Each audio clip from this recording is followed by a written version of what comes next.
Hello and welcome to Caring for Me, Caring for You, a thought and a prayer for the week. It's so good to be with you again today and to share another topic and another piece of the journey as we are all going through some of the most chaotic, difficult, insane times in a very long time. But one day at a time, we are making it because we're going deeper. And those are the types of things that I like to talk about. Practical things, but things that deal with our emotions. Because many of you are family caregivers. I'm a family caregiver. And when things are so chaotic and there is so much insecurity around, it only amplifies so many things of fear and concern and worry. And I don't know about you, but when those things happen, I lose my ability to think creatively, to be part of the solution. I get so entangled in being part of the problem, a problem that I didn't create and a problem I can't control. Now, it's something that's happened to me before in my life. And recently, this past week, I listened to a tape by the very brilliant lecturer and teacher, Mary Morrissey. And in it, she brought up a topic that absolutely resonated with me. In fact, I laughed because it's something I have done for years. Title of her talk was Your God Can. But it wasn't subject and verb, it was an adjective and a noun. What did she mean by that? Well, I will tell you my story. Many, many years ago, actually in my early days in recovery, which are now some 34 years ago, I learned the phrase a God box because I was learning that I wasn't just this little human being who had a disease that I was being blessed to recover from. But the recovery was because there was a bigger me, a part of me that was connected to the divinity within me and within everyone else. I didn't have to do it alone. I was helpless. But when I released, when I surrendered and turned my will and my life over to the care of my greater essence, of the greater strength, of my higher power. I always go like this because I think of it as the chakras leading to the crown. And at that crown is the crown and help of my life. And I realized that if I kept getting stuck in my human problems, I would block myself from going deeper and going into the spiritual essence of who I really am. And so I was in Bali. And in Bali, we have beautiful things over there. These are called offering baskets. And the women in particularly will put them on their heads and they head off to the temples, or there aren't so many collective places of worship because there are temples in every home, in every village, and every day offerings are made to the gods. And so we see people walking carrying this. So I thought, this will be my God box. Isn't it pretty? And I have loved it. And what do I mean by that?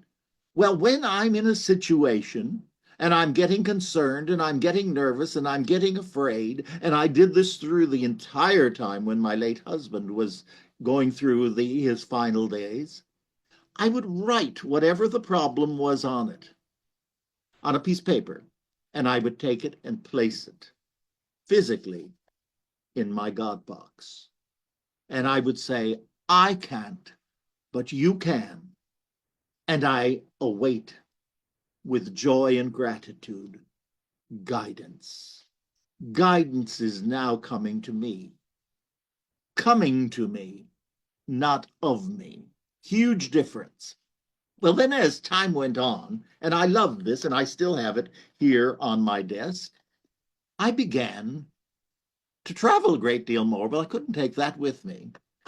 And while I was in Bali on one trip, I found these two absolutely gorgeous little silver God boxes, as I call them, offering baskets to the Balinese. And so I bought hundreds of them and I gave them out at prayer circle, and I've given them to people who are studying with me and doing special work and guidance that I have the privilege of doing, therapy and that sort of thing, working on family caregiving, on addiction, um, on on family caregiving, on addiction, on all sorts of spiritual direction. And I realized I didn't have to absolutely put it on a piece of paper. I would just hold it like this, or I would open it, and I would speak the problem into it. I would surrender the problem to God, and I would give thanks that we were working it out. And I was open and receptive to what I was being told and the guidance that came from me. And with that, of course, what happened? I was freed up to be part of the solution and not be paralyzed in the problem. So when doubt, when fear, when anger, any of those things come along, place it in the God box and go back to a centered peace, be still. And we know that in the original translation of be still, it doesn't mean just be quiet and placid. It means let go and let God. Get out of the driver's seat. You don't have to be there. And that becomes so exciting and positive. So the prayer that we have for this week, think about it. Find yourself a God box or a God can, because Mary had a can that she used where she put her issues into, her problems, her fears, and then released herself to the freedom that is hers, to be able to create, to find solutions, and to hear what the divine has for us to do. Because you and I, our care recipients, have all been sent here with messages and reasons to be learning. And I think the God Box is one of the best ideas I ever heard. And particularly during Lent, during Ramadan, where we're focusing on our relationship with the divine, by whatever name you may call that, our higher power, our higher self, our energy. I call it God. And I know that God is there with me and for me and loves me unconditionally. No judgment, no old man sitting in the sky keeping score. Love so unbelievable. So when doubt comes, here's a prayer for that. O God of my understanding, help me. I'm doing my best, but I am weak and human. O divine teacher, O divine strength, surround me, support me, and help me to be your hands, your eyes, your heart, your love in action.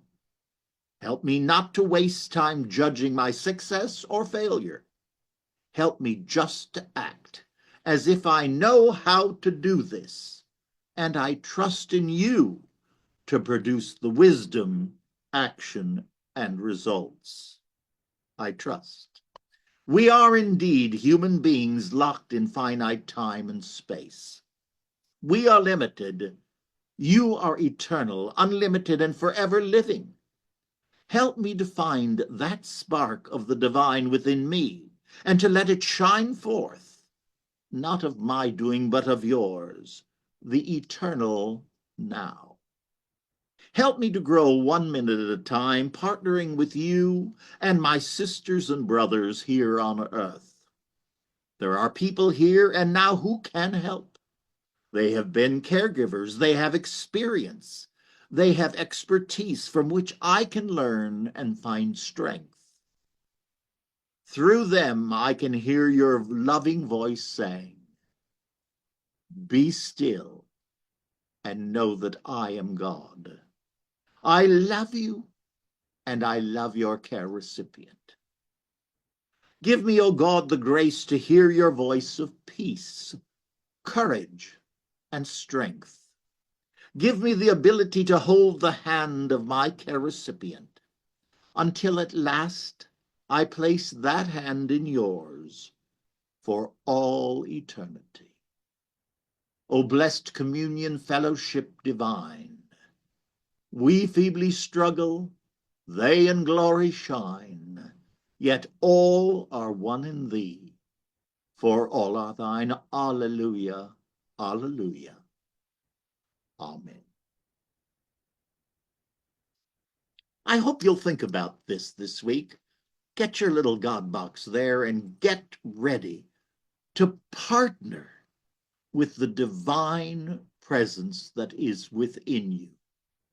You are not alone, but you need to connect with, you need to go within and activate the energy of that divine spark, your higher self, the God who created you. Remember, I don't breathe myself. I didn't create me. I was created, and I breathe every breath by grace. One day the body will go, but that spirit will return. And I hope it will return having learned the lessons I was sent here to do. And I hope it's the same for you. Until we meet again, as we always say, onward in love and caregiving. Namaste. God bless. And I'll see you real soon.